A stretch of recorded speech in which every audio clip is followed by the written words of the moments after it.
شروع اللہ رب العزت کے بابرکت نام سے جو بڑا مہربان نہایت رحم کرنے والا ہے۔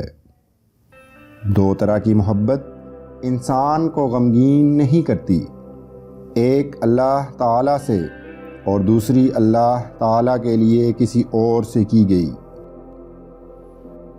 اگر لوگ تم سے متاثر ہو رہے ہیں تو تکبر نہ کرو، بلکہ اللہ کا شکر ادا کرو کہ اس نے تمہارے عیب چھپا رکھے ہیں اور تمہیں لوگوں میں معزز بنا رکھا ہے۔ ہم گناہ ایسے کرتے ہیں جیسے وہ دیکھ ہی نہیں رہا، اور وہ معاف ایسے کرتا ہے جیسے اس نے دیکھا ہی نہیں۔ اگر یہ زندگی عارضی ہے تو یہ مشکلات بھی مستقل نہیں، بس تم اپنے رب کے شکر گزار رہو۔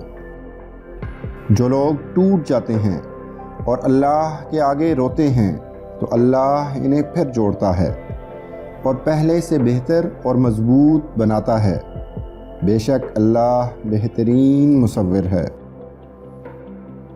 رب وہاں سے دروازے کھولتا ہے جہاں سے انسان کو گمان بھی نہیں ہوتا۔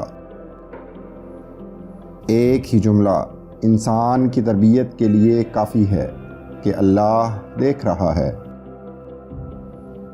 تم وہ مانگتے ہو جو تمہیں اچھا نظر آتا ہے، اور اللہ وہ دیتا ہے جو تمہارے لیے بہتر ہوتا ہے۔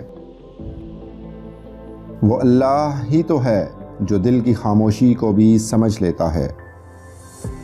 کوئی انسان کتنا بھی گناہگار کیوں نہ ہو، اللہ کبھی بھی اس کے لیے دعا کا وسیلہ، توبہ کا راستہ اور رزق کا دروازہ بند نہیں کرتا۔ وہ ساتویں آسمان پر رہنے والا رب، ہم زمین پر بسنے والوں کا درد ہمارے ساتھ جینے والے انسانوں سے بہتر جانتا ہے۔ اپنی مانگی ہوئی دعاؤں پر یقین رکھو، وہ رحمان ہے، کبھی رد نہیں کرتا۔ تم جب اس کی چاہت کو اپنی چاہت بنا لیتے ہو تو وہ بھی تمہاری چاہت کے لیے کن فرما دیتا ہے۔